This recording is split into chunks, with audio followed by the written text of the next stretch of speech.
Hey guys, welcome to this week's episode of the Dreams Guy podcast. My name is John Thomas, and I am excited to dig into another biblical dream this week as we take a look at the dream of Pilate's wife. Dream of Pilate's wife.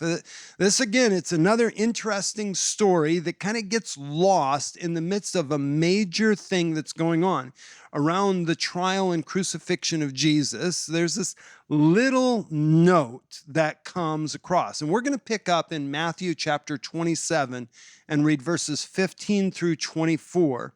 And so you'll see where we're at as I read this. So starting in verse 15, it says, "Now at the feast, the governor was accustomed to releasing to the multitude one prisoner whom they wished. And at that time, they had a notorious prisoner called Barabbas.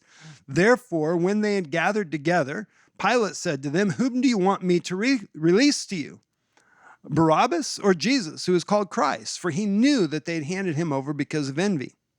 While he was sitting on the judgment seat, his wife sent to him, saying, 'Have nothing to do with that just man, for I have suffered many things today in a dream because of him.'"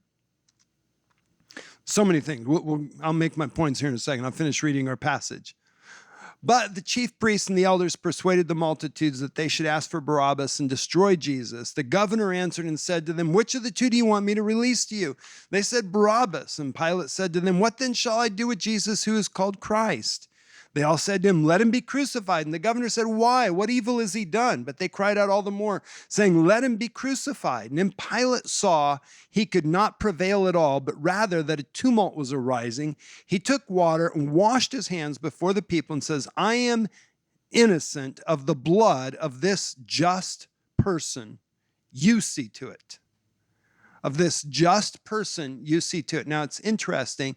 That is almost the exact words that his wife had sent to him. "Have nothing to do with that just man, for I have suffered many things. So I am innocent of the blood of this just person."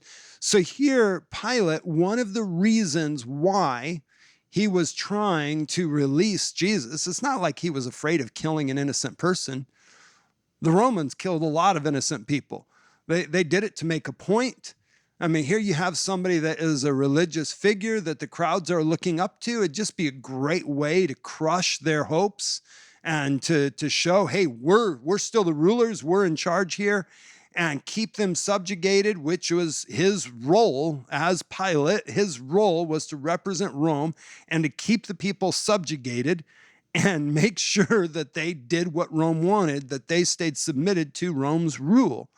And so that wouldn't have been a big thing at all. But because of his wife's dream, now all of a sudden he's like, hey, let's get out of this one. I don't want to be involved in this. Wait a second. Now, Rome was known for their superstition. This is very true. And so there is a piece of this that could be Pilate's response simply because of his understanding.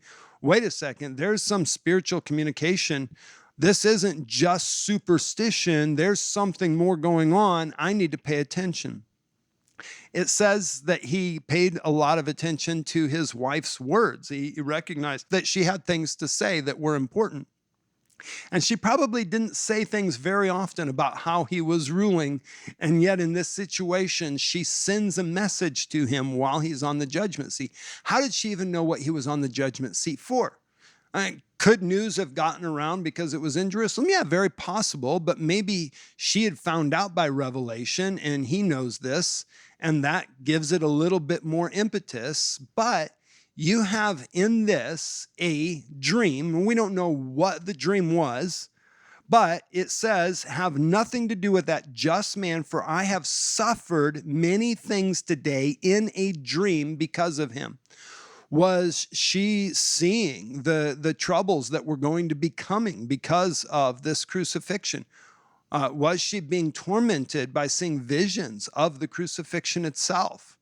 Was she hearing the words that were being said in heaven about the judgment that was coming because of what was going to be happening? We have no idea, but it tormented her.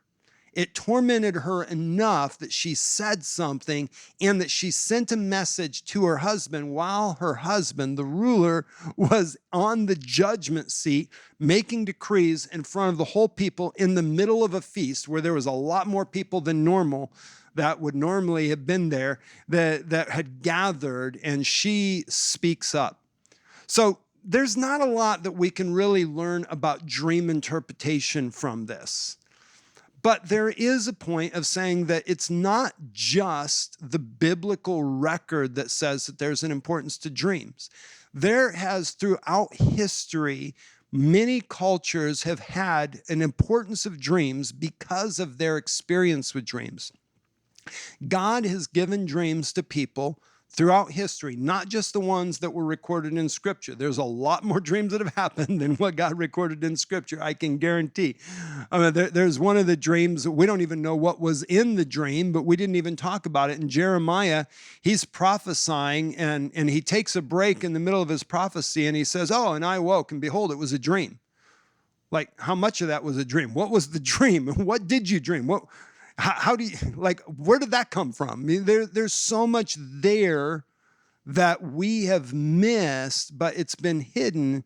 But it's not an unusual thing for God to speak to believers, to unbelievers. God is pouring out dreams. And it says in Scripture, he promised in Joel, and it's repeated in Acts chapter 2, that in the last days I will pour out my Spirit on all flesh. On all flesh. There's going to be prophecy, there's going to be dreams, there's going to be visions, but God is pouring out his Spirit on all flesh. And the sign, one of the signs, is revelation, specifically in dreams, visions, and prophecy. This is the normal thing that it looks like in the world as God's Spirit begins to move. And the Spirit doesn't get poured out only on believers. It gets poured out on all flesh. And we've seen again and again the different dreams. Abimelech having his dream was not a covenant believer. We have the Midianite soldier having his dream, was not a covenant believer. Nebuchadnezzar having his dream was not a covenant believer. We have the wise men having their dreams. We have Pharaoh and having his dreams. The baker and the cupbearer having their dreams. Now you've got Pilate's wife. You've got the wise men again and again and again. The biblical record says that God speaks through dreams to believers and to unbelievers alike. And this is one of the great things about dream interpretation, because as you learn dream interpretation and you grow in dream interpretation, you not only get to use it to help you understand your dreams and to help the people around you, the community of faith that God has gathered around you, understand their dreams, but you can also use this as an outreach tool to help those that do not know God. You can bring them into encounters where they start to recognize that God has been speaking. We have seen so much fruit from doing these kinds of dream interpretations at bookstores, to New Age festivals, to film festivals, to music festivals, to pagan picnics, to pirate festivals, all over the world, in different cultures, in different places. God is speaking in dreams. And when people find out that it was God speaking to them and they start to hear his voice, it changes their recognition of their relationship with God. So many people have been told by the enemy that God is angry with them and that he hates them. But Scripture says that God so loved the world that he gave his only begotten Son. And he's crying out to those that are lost, I love you. Come to me. And we get to be a part of that voice. And one of the ways that we can do that is by interpreting dreams. Now, I know this particular passage doesn't tell us that we can use dreams as evangelism, but we can use any tool that we have. But it does clearly say that God is speaking to believers and unbelievers, those that are submitted and those that are not submitted. And this is something that we can use to help them recognize him. Let's be about this. It's an astounding adventure, and it's a great invitation. And I hope that you are learning something from these podcasts so that you can interpret more dreams, for those that are close to you, from those that are far. Maybe it's your coworker. Maybe it's your family member. We had one grandma that was explaining how excited she was because she'd learned how to interpret dreams, and she'd always wanted to share her faith and never felt like she was equipped to do it. But she learned how to interpret dreams, and finally she had something that was comfortable for her. And she had an astounding conversation with her family, with one of her grandkids, about their dreams, and got to share Jesus with them because of dream interpretation. That's a pretty good story. That's good fruit. Let's continue to grow and continue to learn what we can from the biblical records about dreams and the biblical model of dream interpretation. Well, guys, thanks for joining me on this episode of the Dreams by Guy podcast. We will catch you next week. Have a great one.